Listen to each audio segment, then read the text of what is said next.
आज हमारे गांव में आ रही थी सेराई की टीम, तो मैं जूते पहनकर तैयार होकर बैट लेकर सीधा पहुंच जाता हूं ग्राउंड पर।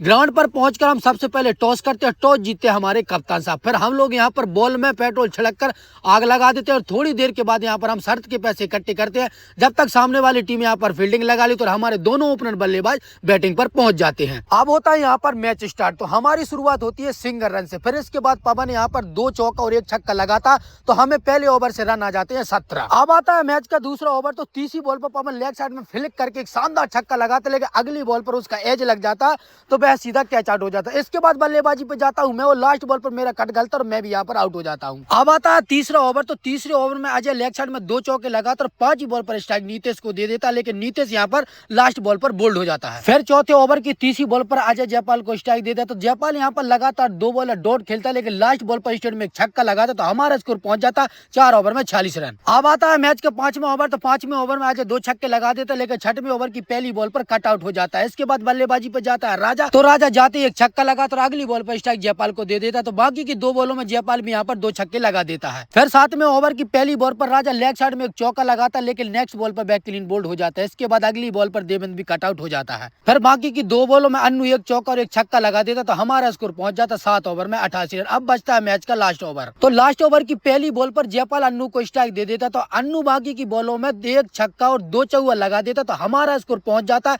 8 ओवर की समाप्ति पर 103 रन। फिर हम लोग यहाँ पर तुरंत फील्डिंग पर लग जाते हैं। अब होता है यहाँ पर मैच स्टार्ट। तो पवन की पहली बॉल पर बल्लेबाज ऑफ साइड में एक शानदार छक्का लगा तो नेक्स्ट बॉल पर यहाँ पर सिंगल रन ले लेता है। फिर पवन की तीसरी बॉल पर एक चौका और लगता है, लेकिन चौथी बॉल पर बल्लेबाज फिर से मारने के प्रयास में सीधे ध्रुव के हाथों में कैच आउट हो जाता है। लेकिन अब पवन की जो लास्ट बॉल बचती है उसमें भी छक्का लग जाता, सामने वाली टीम का स्कोर पहुंच जाता है 17 रन। अब दूसरा ओवर डालने आता है अन्नू। तो अन्नू यहाँ पर अपने ओवर में मात्र 4 ही रन देता है। तो अब सेराई का स्कोर था 2 ओवर में 21 रन। फिर तीसरा ओवर लेकर आता हूं मैं और मेरी पहली बॉल पर ही छक्का लग जाता है। फिर मेरी नेक्स्ट बॉल पर बल्लेबाज लेग साइड में खेलता और सीधा कैच हमारे कप्तान के हाथों में चला जाता। फिर मेरी चौथी बॉल पर यहाँ पर एक सिंगल रन आता। इसके बाद 2 बॉलों में 1 चौका और 1 छक्का लग जाता तो सामने वाली टीम का स्कोर था अब 3 ओवरों में 38 रन। फिर हम चौथा ओवर पवन से ही डलवाते हैं। तो पवन यहाँ पर स्टार्टिंग में 4 बॉल लगातार डॉट काट देता है, लेकिन बाकी की 2 बॉलों में 2 ही छक्के लग जाते तो सामने वाली टीम का स्कोर पहुंच जाता 50 रन। फिर हम 6वां ओवर भी अन्नू से ही कराते तो अन्नू स्टार्टिंग में 3 बॉल लगातार डॉट काटता है, लेकिन बाकी की 3 बॉलों में 2 छक्के लग जाते तो सामने वाली टीम का स्कोर पहुंच जाता 64 रन। अब हमारी सारी उम्मीद थी पवन पर, तो हम पवन को लाते तो पहली बॉल पर बल्लेबाज ऑफ साइड में खेलता और कैच छूटता और वहां पर 1 रन मिल जाता है। फिर पवन अपनी बाकी की 5 बॉलों में 4 छक्का और 1 चौका खा जाता तो अपने ओवर से रन देता है 29। अब सेराई को जीतने के लिए चाहिए थे मात्र 6 रन। फिर हम गेंदबाजी कराते हैं कप्तान साहब से। तो कप्तान साहब यहाँ पर अपनी दूसरी बॉल पर ही छक्का खा जाते और यह मैच हम हार जाते हैं। तो गाइस कल मिलते हैं न्यू ब्लॉग के साथ, न्यू टीम के साथ। जब तक के लिए सभी के लिए जयराम जी की।